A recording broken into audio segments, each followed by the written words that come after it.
¿Cómo ve el panorama comunicacional el ministro Andrés Izarra en este momento? Precandidaturas, movimientos incluso en los sistemas económicos de los polos de poder, caídas de las bolsas. Sí. ¿Cómo ve el ambiente comunicacional? Bueno, yo creo que a lo interno, si bien, como decía Earle, no sin vanagloriar de triunfalismo, yo creo que hay un despliegue de gobierno muy importante, una gestión de gobierno que está en la calle y que está con un vigor y con una fuerza realmente increíble, que demuestra lo que es el compromiso de este gobierno y la fuerza, la gestión que le imprime el comandante Chávez y la inspiración que él representa, no solamente para los ejecutores de políticas públicas, sino para el pueblo entero que lo está acompañando. Si tú te pones a ver todos los anuncios que se hicieron hoy, todas las actividades que se hicieron hoy, fue un despliegue abrumador, que arropa la opinión pública, que arropa las matrices de opinión, porque por más que tú quieras tratar de desvirtuar la gestión de gobierno, es muy evidente lo que está en la calle y la fuerza con lo que esa gestión se está expresando a nivel popular.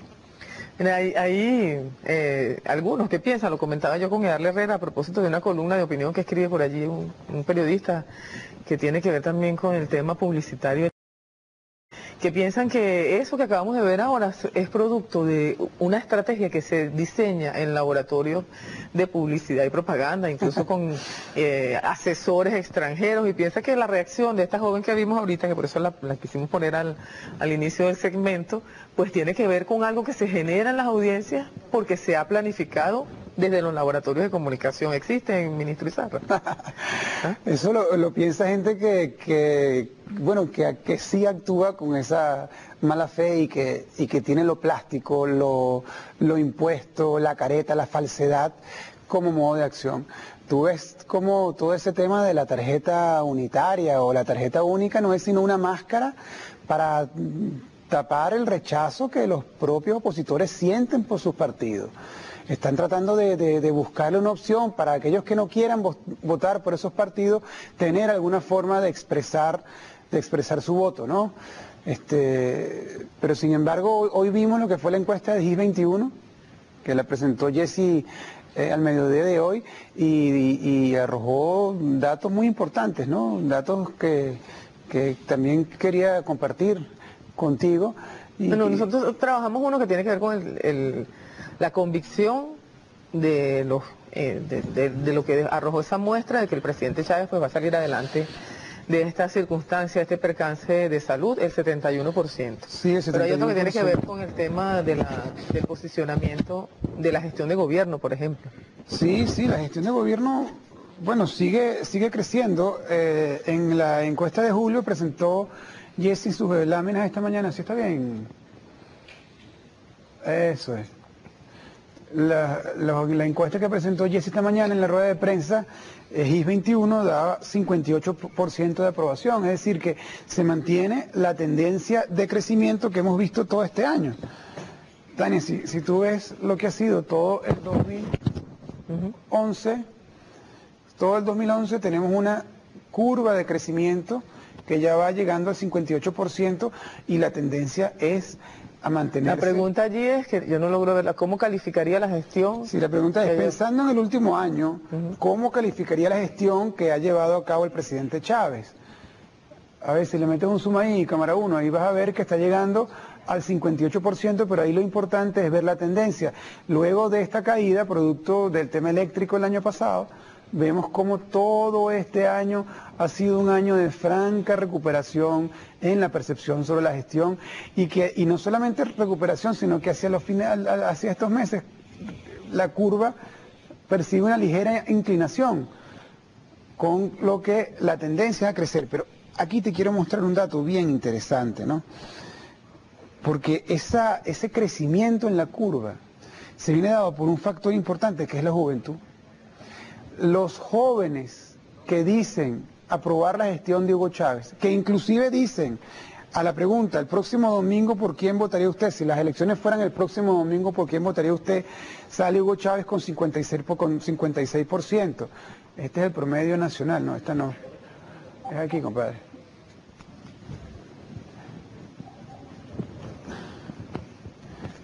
Ajá, ahí está, 56%. Bueno, si vamos a los jóvenes, los jóvenes alcanzan... Esos segmentos se ven abajo, ¿no? Los cuadritos grises abajo. Sí. Ajá. Los jóvenes que responden a esa pregunta supera la media nacional. Un dato muy curioso, ¿no? Mientras la media nacional responde 56% votaría Hugo Chávez versus un 22% del candidato de oposición, en los grupos juveniles de 18 a 25 años, 58%, o sea, en 2 puntos por encima de la media nacional, dice que su candidato, si las elecciones fueran ahora, sería Hugo Chávez. Muy interesante. Sí. Eso, sobre todo en momentos donde la oposición esgrime la crítica de que este es un gobierno que está envejecido, que es un gobierno que no tiene nada que ofrecerle a la juventud, que ya su tiempo pasó, pero es que es precisamente entre la juventud donde Hugo Chávez está excitando mayor fervor y excitando mayor atracción. Que en materia de comunicación también esa es una de las críticas, es que no se comunica desde el sector de la revolución, no se comunica hacia los jóvenes. Bueno, pero tú estás viendo los resultados, ¿no? Aquí está bien, igual el tema de la gestión, lo que veíamos antes. La gestión estaba creciendo, llegaba a 58%, quienes aprueban la gestión del presidente Chávez, pero si revisas el grupo de 18 a 25 años, ves que es el 60% el que dice que califica positivamente la gestión del presidente Chávez. Son datos interesantes, ¿no? De este grupo de investigación muy serio y que ha tenido resultados acertados en el pasado, ¿no? Y contrasta, Tania, otro dato que presentó Jesse esta mañana, muy interesante en la rueda de prensa que dio esta mañana. Cuando le preguntas a la gente por el desempeño de la oposición, tú ves que 51% considera que la gestión de la oposición es mala, muy mala. Si vamos al histórico de eso, también ves que tienen un histórico. Es que no le creen a la oposición. No le creen, no solamente que no le creen, sino que creen que su desempeño político, que su oferta al país, que su mensaje al país es negativo. Malo, muy malo, una curva ascendente de aquellas personas que creen que la oposición es mala, muy mala, negativa para el país. La pregunta exacta es, pensando en el último año, ¿cómo calificaría el desempeño general de la oposición? Bueno, hubo también otros datos interesantes que mostró Jesse esta mañana sobre la salud del presidente, lo que tú comentabas, ¿no? Sí. La impresión de que el presidente se recuperará plenamente, 71% confía en la plena recuperación del presidente Chávez. En fin, lo quise traer, y a propósito de tu pregunta, bueno, porque son indicadores de la salud del gobierno, sin caer en el triunfalismo del que habla Marciano hoy, sí, y al que hacía referencia de Arle, bueno, tampoco caer en el pesimismo de que estamos en una situación catastrófica, que es precisamente la versión que ciertos medios de oposición nos quieren hacer creer. Por cierto, hay otro dato muy interesante, cuando se le pregunta, fíjate esta pregunta, por lo que usted ha oído en los medios de comunicación, ¿con qué intención diría usted que se ha manejado la información sobre la salud del presidente? Entonces, hay 4 respuestas, ¿no? El 29% dice que los medios de comunicación han manejado la información para perjudicar al presidente. Es decir, hay una percepción de la gente negativa hacia cómo los medios de comunicación están manejando el tema de la enfermedad del presidente, con mala intención para perjudicarlo. 29% que contrasta. Dice específicamente que es con mala intención. Con mala intención, dice, con la intención de perjudicar al presidente. El 29% de las personas responden que los medios de comunicación están utilizando, manipulando la información sobre la enfermedad del presidente para perjudicarlo. Casi 10 puntos más tarde, depende del medio de comunicación, dice el 19%, y el 18% dice con la intención de beneficiarlo. Esto es un dato interesante, ¿no? Que también habla de, bueno, la percepción, la imagen pública que los propios medios tienen y el nivel de conciencia, hasta diríamos, que ha adquirido nuestro pueblo, ¿no? Bueno, ministro, en ese escenario, y bueno, viendo también los llamados que han hecho, el propio presidente Chávez ha hecho llamados contra el dogmatismo, contra el sectarismo, hacia la unidad, adentro de las filas de la revolución, del lado de la oposición, pues estamos viendo que por lo menos en política interna hay bastante desacierto, como muchos tropiezos, pero del lado de la política exterior pues hay también una estrategia como que ya diseñada contra la revolución bolivariana, pero específicamente contra el liderazgo y seguramente próximamente contra la candidatura del presidente Chávez. ¿Cuáles son los retos que diría el ministro Izarri que tiene la comunicación que hay que producir, que hay que parir en este periodo? Mira, yo creo que, insisto, el presidente Chávez ha dado las líneas claras, ¿no? Nuestra revolución, nuestro mensaje tiene que ser un mensaje para todos, un mensaje que le ofrezca a todos los venezolanos un espacio dentro del proceso político, el proceso social, el proceso económico que está impulsando la revolución bolivariana. El que alcancemos a todos, que sea un proceso para todos y que ese mensaje de inclusión, ese mensaje llegue a todos los venezolanos y que todos los venezolanos puedan encontrar en este proceso un espacio para realizarse como individuos, como seres humanos. Creo que eso es el principal reto comunicacional que tenemos para extender a toda la sociedad, sobre todo de cara al venidero proceso electoral. El proceso bolivariano, el proceso venezolano es un proceso afirmativamente venezolano, es un proceso que es para que la patria crezca, es para que todos quepamos en esta sociedad, es un proceso de inclusión, es un proceso... ¿Qué le falta al sistema público de medios y de información y de propaganda del gobierno para lograr ese objetivo? Bueno, es decir, desde el punto de vista de la comunicación política es una cosa, es decir, el mensaje y cómo tú haces llegar el mensaje, y otro es el sistema de medios que utilizamos para llegar el mensaje. El sistema de medios tiene todavía muchas debilidades y yo creo que una de las debilidades más grandes es el tema de la audiencia. Es decir, seguimos con nuestros medios públicos muy débiles en cuanto a la audiencia, a pesar de que el alcance es importante, ¿no? El tema de la audiencia hay que continuar trabajándolo y tiene que ver también con la propia madurez de los medios.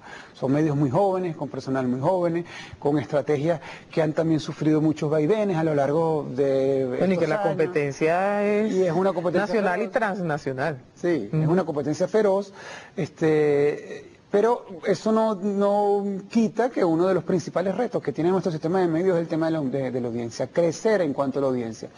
Y ahí se ha venido ganando terreno, hemos venido creciendo. BTV ha mostrado sobre todo últimamente unos números en su incremento en cuanto al share importantes, que por cierto los presentamos recientemente, ayer o antier, en una reunión, una asamblea general de trabajadores que tuvimos en ocasión de presentar el plan estratégico 2011-2012 para fortalecer algunos aspectos aquí del canal. Pero todavía en cuanto al rating, en cuanto al share, hay mucho espacio para crecer y eso es uno de los principales retos que tiene el Sistema Nacional de Medios Públicos.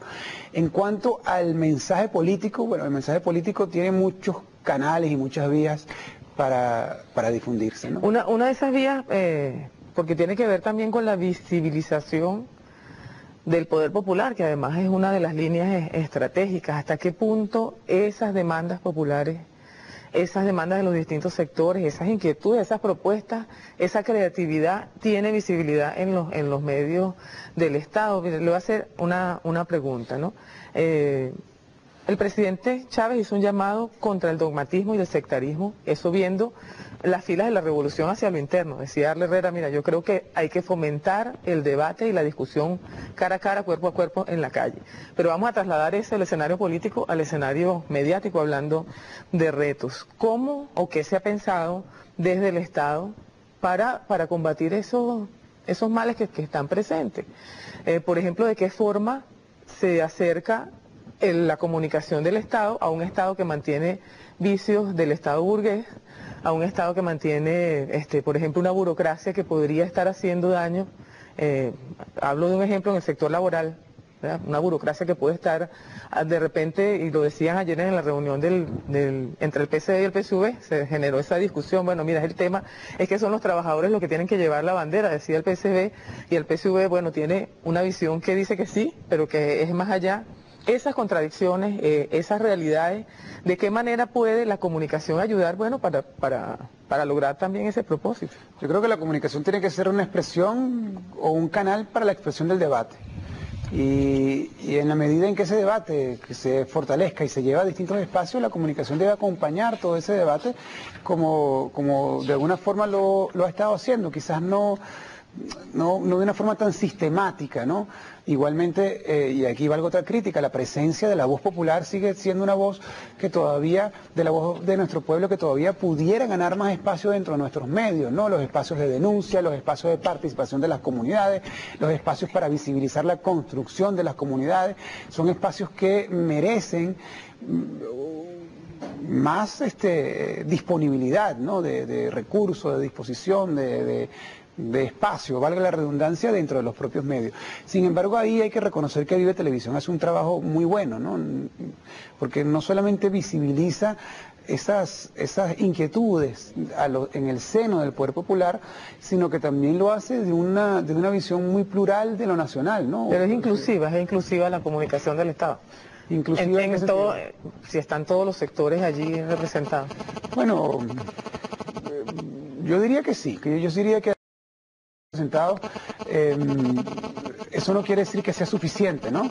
Y bueno, que cuando dice uno cuánto es suficiente, hay gente que critica que debe haber más espacio para los voceros de oposición dentro de los medios del Estado. Creo que también eso es válido. Debe haber más debate, debe haber más gente de oposición, pero también debe haber más poder popular, más voceros populares que puedan expresarse a través de los medios de comunicación público y del Estado.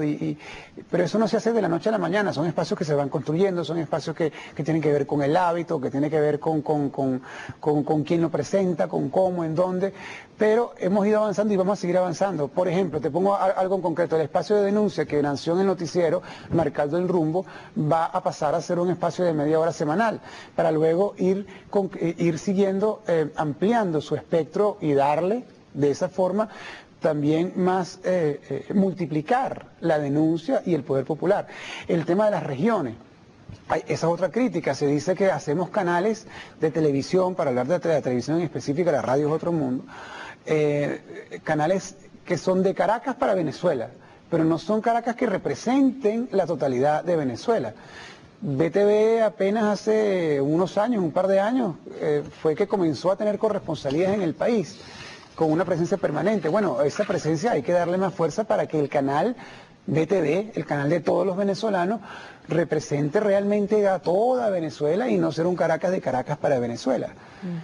Aunque bueno, bastante despliegue tiene, no solamente BTV, todo el Sistema Nacional de Medios Públicos. Sí, Vive Televisión ahí también ha hecho un trabajo muy importante, ¿no? O sea, hoy estaba en transmisiones desde Mérida. Tuvimos Mérida, Barinas, Miranda, con allá desde... Todos los días, yo no creo que haya... Caracas... No creo que haya ese récord de producción en ningún canal del mundo. TV Globo, que es uno de los canales más grandes del mundo. Yo no creo que TV Globo tenga, como tenemos nosotros un solo día, 12 remotas en producción al aire en un día. Difícilmente lo hace. Y aquí BTV lo hace y Vive TV lo hace. Es decir, el Sistema Nacional de Medios Públicos lo puede lograr. El tema de la hojilla. Admitió el Tribunal Supremo la demanda que se ha hecho contra el conductor de la hojilla, Mario Silva, la demanda que hace el director del diario El Nacional, Miguel Enrique Otero, una demanda sobre la base de la difamación, creo que es el término que fue aceptado. ¿Cuál es la opinión que tiene el ministro Izarra sobre este respecto? Si piensa el Estado o el canal, Izarra también es presidente de Venezolana de Televisión, ¿qué acción, qué opinión tiene al respecto? Y digo eso, ministro, porque es bueno verlo en contexto, con una situación que hemos comentado poco aquí, pero que es una batalla que ha librado el presidente de Ecuador, Rafael Correa, quien demandó también a un periódico de su país, se llama El Universo, por una información falsa. A este respecto, que no quiero dejar pasar adelante la noticia, el Frente de Comunicadores Patrióticos llevó hoy un comunicado de apoyo al presidente Correa con relación a esta acción. Vamos a ver el video. Al enviarle un saludo solidario, revolucionario y bolivariano, los miles de comunicadores y comunicadoras venezolanas que se identifican con el proyecto nuestro americano, representado por Rafael Correa y la Revolución Ciudadana en el Ecuador, queremos hacer causa común con la sentencia de un tribunal ecuatoriano que condenó al diario guayaquileño El Universo y a su ex jefe de opinión, Emilio Palacios, por publicar una columna donde acusan al presidente Rafael Correa de dictador y de haber ordenado disparar contra un hospital el 30 de septiembre de 2010, cuando se desarrolló un intento de golpe de Estado contra el mandatario ecuatoriano. Desde nuestra perspectiva, la sentencia fortalece la libertad de expresión y el derecho a la comunicación e información al establecer un precedente que lleva a un uso responsable de los medios de comunicación. Durante los últimos años, hemos visto que la mentira y la manipulación de los hechos se ha convertido en la forma de presionar a los gobiernos democráticamente electos en nuestros países por parte de los propietarios de medios de comunicación, quienes han puesto estos al servicio de sus propios intereses económicos y políticos. Decisiones como la que se produjo en Ecuador ponen un freno a quienes pretenden utilizar el periodismo e incluso la opinión como un chantaje contra los gobiernos y los pueblos, lo que contradice toda la doctrina sobre la ética periodística, escudándose ellos en el sagrado derecho a la libertad de expresión que practican como derecho al insulto, a la tergiversación y a hacer pasar la propia opinión como la verdad de los hechos. Bueno, fíjese que hay son dos posiciones, digamos, aquí se está señalando a la hojilla, al conductor de la hojilla y al canal del Estado por una demanda específica que hace Miguel Enrique Otero, y desde aquí el Frente de Comunicadores Patrióticos dice que lo que ocurrió en Ecuador pone freno a quienes pretenden utilizar el periodismo e incluso la opinión como un chantaje contra los gobiernos y los pueblos. Son dos posiciones contrapuestas, pero vamos primero con el caso de la hojilla, ministro. Mira, como es un caso abierto legal y en mi condición de ministro no quisiera pronunciarme que puede ser utilizado de una forma u otra, sobre todo por estos expertos de la manipulación. Sin embargo, creo que el director del Nacional se ha metido por un derrotero que a él no creo que le convenga mucho, sobre todo los que hemos sido difamados, los que hemos sido injuriados de forma permanente por años desde ese periódico basura. No hemos ejercido acciones legales que bien las merecía porque hemos entendido que es un tema que se maneja dentro del plano político, dentro de la diatriba política, pero abre esa compuerta del camino legal esta demanda que él introduce contra Mario Silva, a que muchos, a quienes el diario El Nacional ha difamado y ha injuriado, procedamos de la misma manera, y el cúmulo de demandas que va a acumular el señor Otero, por esa razón alcanzarán el número de ejemplares que han producido ellos en sus 68 años que tienen de existencia.